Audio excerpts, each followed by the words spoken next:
her. Now, I was an art student, and I've always been an artist. And so I started, now that I was seeing demons, I started incorporating demons into my artwork. And so I want to show you some of my artwork from that time period. So I did these huge series of hundreds of drawings that I called spirit houses. This is one of them. And some of these were huge. And but I did just, there's so many of these. I still have some of these. I lost a lot of my artwork. I'll tell you about that in a little bit. But anyway, so these were spirit houses. Now, I considered these to be self-portraits. You know, I'm a spirit house. We are all spirit houses, right? And so I was really trying to figure things out through my artwork, and so you can see in my artwork, I'm going to show you a bunch more. You can see the spiritual struggle that I was going through, trying to figure out who I was and how to get free, And so these I consider to be self-portraits. And so this was, I did a lot of pen and ink drawings, and then I used like chalks and pastels for the color. And so it's multimedia. So here's another one of those spirit houses. So they're kind of whimsical in a way, but I think you can feel the darkness. There definitely was a darkness to them, kind of like a dark version of Dr. Seuss, And here's another one. And so I want to show you some things about this one. I think this one's very revealing. Notice this one's called Sodom. Sodom, okay, the name of the city in the Bible. And so remember, this is supposed to be a self-portrait. So the spirit house represents me, right? And these spirit houses are always kind of hanging on by this root structure, right? And there's so much symbolism in these.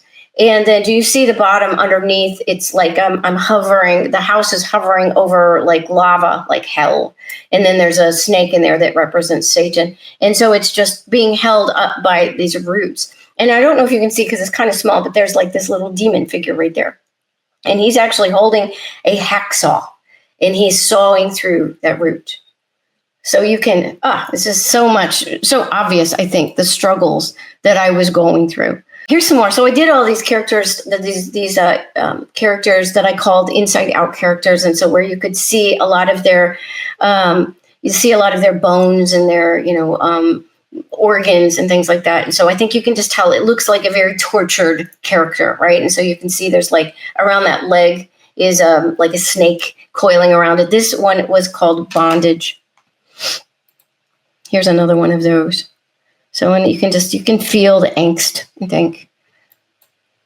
Okay, this one I want to talk about a little bit. I know this one is hard to see. This is the only one that I have left of this, but this was a particular image that I drew over and over and over again in a lot of different mediums. And this was a print, a long explanation on it, but it's because of that, it makes it kind of blurry and hard to see. But in the right-hand top corner there's actually a face of Jesus.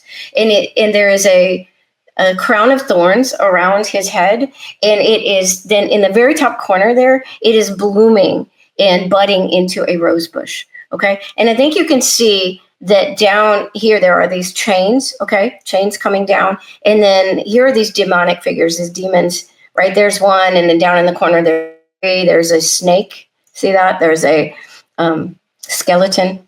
Okay. And then these chains go all the way up. And right here, there's a lock at the end of the chain. In this hand, there's an arm coming from the Jesus figure, and his hand is right there, and he's holding a key. So the thing is, through all of these pictures, I would fill my artwork with lots of biblical imagery because the Holy Spirit was inside of me, and I still was hungry for God. I just didn't know how to get there. And so you can see through these images, and this particular image, I was just obsessed with redrawing the same thing over and over and over again because I felt like this is the key somehow. And the name of this is sanctification. So, craziness. All right, here, this one is called Shelf of Clown Heads.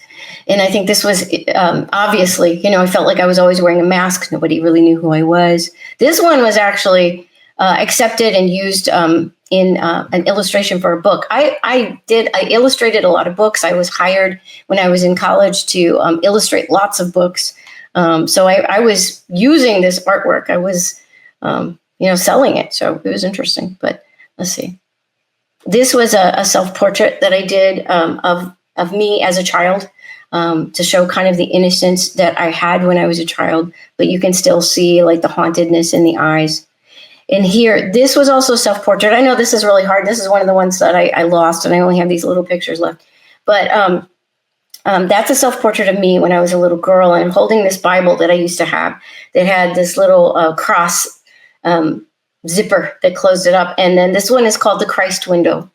And so I'm in that little church that I remember when I was a little girl that I loved, and they had these beautiful stained glass windows. And, I was always trying to get back to that somehow. I just didn't know how.